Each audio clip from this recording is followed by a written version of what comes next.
अब हमारी next problem पे आते हैं।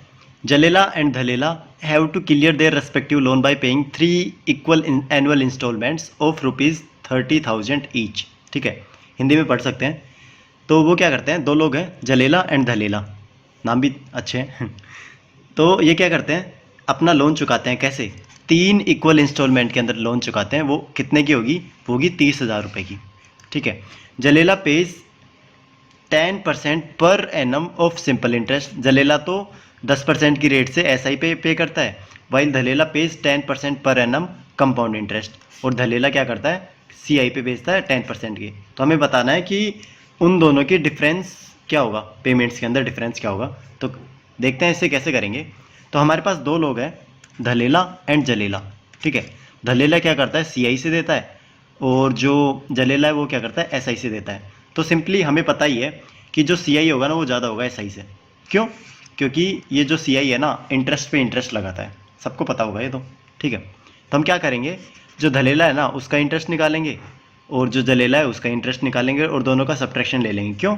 क्योंकि इंस्टॉलमेंट तो तीनों इक्वल पे कर रहे हैं ना, 30,000 30,000 30,000, तो 90,000। तो जो प्रिंसिपल अमाउंट होगा ना वो तो सेम ही होगा तीनों के ऊपर।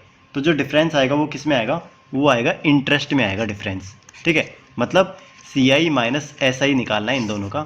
ये धलेला का होगा, ये जलेला का होगा। तो देखते हैं इसे कैसे करते हैं। सबसे पहले मैं धलेला का इंटरेस्ट निकालता हूँ। कैसे निकालूंगा, तो यहाँ पर देखो, उसने 3 इंस्टॉलमेंट दिए, फर्स्ट सेकंड एंड थर्ड। ठीक है, 30 के, 30 के एंड 30 के। अब ये जो, अब देखो, उसने लोन लिया। ठीक है, उसने लोन लिया और स्टार्टिंग में क्या किया, उसने 30 के वापस कर दिए। ठीक है, मतलब उसने रखा ही नहीं 30 के। तो इस 30 के ऊपर कितना लोन कितना इंटरेस्ट लगेगा, 0। क्यों? क्योंकि उसने रखा ही नहीं, टाइम ही नहीं है इसका। फर्स्ट ईयर हुआ, मतलब फर्स्ट ईयर में दे दिया स्टार्टिंग में उसने। तो इसका जो इंटरेस्ट होगा वो कितना होगा, 0। ठीक है, अब ये सेकंड 30 के है ना, 30 के, इसका कितना होगा, इसका होगा 1 साल के लिए जो इंटरेस्ट होगा ना वो होगा। क्यों? क्योंकि जो पूरा फर्स्ट ईयर है ना उसने ये अमाउंट रखी है अपने पास। ठीक है, फर्स्ट ईयर के बाद में दिया है इसने। तो इसका मतलब जो पहला ईयर है ना, पूरे पहले ईयर के लिए इस पर इंटरेस्ट लगेगा। तो वो कितना होगा, तो वो होगा 30 के 10% के हिसाब से। तो 10% के हिसाब से हुआ 3,000। ऐसे ही अब ये जो थर्ड ईयर के लिए है ना, थर्ड ईयर के लिए, अब यहाँ पर देखो, थर्ड ईयर के लिए उसने कितना रखा, 2 ईयर के लिए रखा। तो 2 ईयर के लिए ये रखा।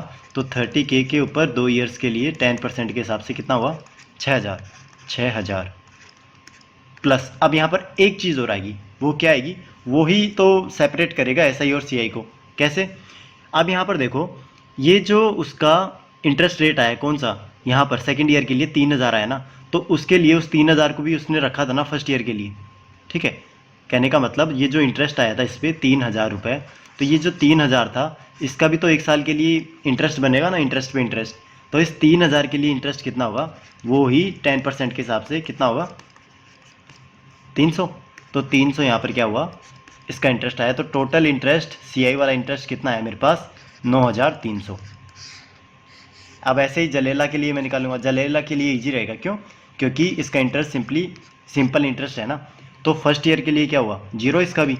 सेकेंड ईयर के लिए क्या हुआ, 1 साल के लिए रखेगा। तो 1 साल के लिए रखेगा 10% के हिसाब से, 1 साल के लिए कितना हुआ, 30,000 का 3,000। ऐसे ही जो थर्ड है ना, थर्ड ईयर के लिए उसका कितना होगा, 6,000 होगा। बट यहाँ पर ये 300 नहीं आएगा, क्योंकि अब जो इंटरेस्ट उसको मिला था ना उस पर इंटरेस्ट नहीं लगाएगा ये। क्यों? क्योंकि ये ऐसा ही है। तो यहाँ पर हमारे पास यही आ गया, ऐसा ही कितना है, 9,000। तो इन दोनों का डिफरेंस कितना हुआ, तो 9300 में से 9,000 घटाऊंगा तो 300 आएगा। तो C I minus S I equals to 300। तो ऑप्शन मेरे पास 300, ऑप्शन ए मेरा यहाँ पर करेक्ट आंसर होगा।